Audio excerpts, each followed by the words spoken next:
ज्यादा समय ना लें, सबसे पहले तो मैं पूरे ब्राह्मण समाज तांबल बस्ती की इतनी आभारी हूं कि मेरे पास शब्दों में बयां करने के लिए अपना आभार और ऋण देने के लिए नहीं है।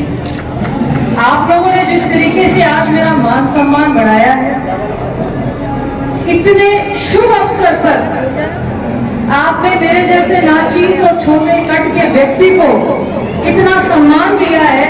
मैं नतमस्तक होकर आपका आभार प्रकट करती हूँ और ये एक शब्दों में आपको ये कहना चाहती हूँ कि मेरा पूरा परिवार जो आप भी है और मेरे माता पिताजी भी हैं, आपके समस्त भक्तजन के आगे हम आपके ऋणी हैं।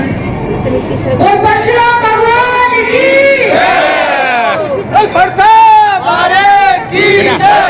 परशुराम भगवान की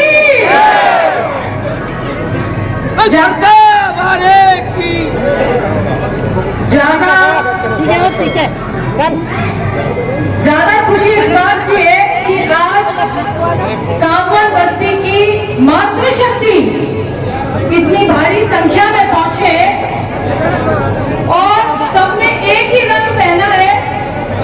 तो जो मातृशक्ति है कांवड़ बस्ती की, आज वो इस दूरी रंग में एक अपना संदेश दे रही है। मैं आप सभी का हार्दिक हार्दिक अभिनंदन और स्वागत करती हूँ। मुझे कुछ अवसर मिले, कुछ नहीं मिले।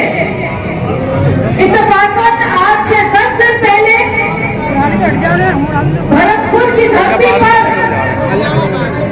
इस आदि वृंदावन की धरती पर पहली बार अवसर मिला कि ब्राह्मण समाज से व्यक्ति आगे आए और प्रधानी करे। ये प्रधान बना है और इसको मैंने आपकी गोद में डाल दिया है। आगे आप जाने और आपका काम जाने। मेरी छोटी विवेक से, छोटी बुद्धि से जो मुझे ठीक लगा, कांवड़ बस्ती के लिए योग मैंने किया है।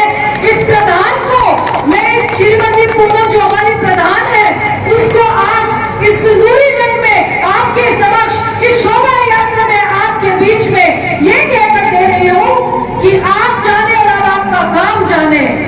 मैं इस पूरे ब्राह्मण समाज की आभारी हूँ जिन्होंने, जब मैंने नंगे पैर इस कांवड़ बस्ती में कदम रखा था, तो न केवल मेरे सिर पे हाथ रख के मुझे आशीर्वाद दिया, बल्कि मार्गदर्शक बनके, चाणक्य बनके इस युद्ध को लड़ा है और विजय प्राप्त करके आए हैं।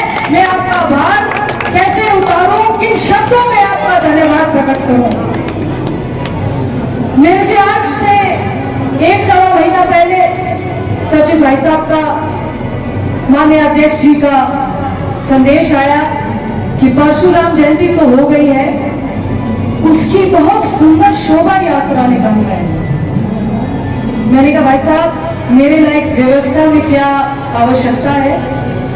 मैं स्थानीय पहली नागरिक होने के नाते आप मुझे बताइए मैं क्या कर सकती हूँ।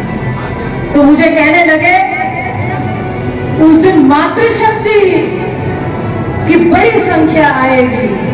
मैंने कहा ठीक है जी, व्यवस्था क्या करनी है? कोई जलपान की व्यवस्था है।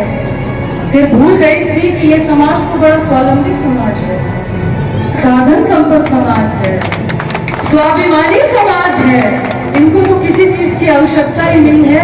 ये तो इतने साधन संपन्न है कि वो दरख्त के नीचे बैठ के भी जो आशीर्वाद दे देते हैं, तो वो दरख्त भी सैकड़ों सालों तक फला फूला रहता है। ये तो वो समाज है। मैंने कहा जी मेरे लायक बताइए। बोले आप बेटी हैं? मैंने कहा जी। तो बोले आपने मातृशक्ति से उस दिन डांट खाने आना है। मैंने कहा ये ठीक है। बोले मातृशक्ति शोभा यात्रा में उतरेंगे, उससे पहले अपनी बेटी को डांट सकते हैं, आशीर्वाद दे सकते हैं, मार्गदर्शन दे सकते हैं, अधिकार स्वरूप कुछ भी कह सकते हैं। आपने उसमें सम्मिलित होना है। तो मैं आज मातृशक्ति के सामने उस डांट को लेने, उस वात्सल्य को लेने, उस स्नेह को लेने, उस आशीर्वाद को लेने, उन प्रार्थनाओं को लेने, उन स्नेहों को लेने आई हूँ। आप सबके समक्ष खड़ी हूँ। कुछ बातें आज आपके समक्ष रखना चाहती हूँ। आदि वृंदा कामवत धाम कामा राजस्थान की एकमात्र व्रत स्थली कामवत में संत समाज द्वारा दुनिया को शास्त्र और शस्त्र की भाषा समझाने वाले भगवान परशुराम जी के जन्मोत्सव में शोभा यात्रा का संचालन संत ब्राह्मण समाज कामन द्वारा किया जा रहा है। मैं कामा की प्रतिनिधि होने के नाते संत ब्राह्मण समाज का स्वागत एवं सम्मान करती हूँ और आज इस पावन पर्व पर ब्राह्मण समाज के कार्यक्रम पे यहाँ विराजमान मातृशक्ति को एक बार पुनः प्रणाम करती हूँ। ब्राह्मण कौन है? ब्राह्मण भगवान राम के कुल गुरु वशिष्ठ श्री ब्राह्मण थे। भगवान योगेश्वर कृष्ण के कुल गुरु संदीपन श्री ब्राह्मण थे। जगत के कल्याण के लिए अपनी हड्डियों तक दान करने वाले ऋषि दादीज भी ब्राह्मण थे। ब्राह्मण कोई जाति नहीं है, जगत की परिभाषा है।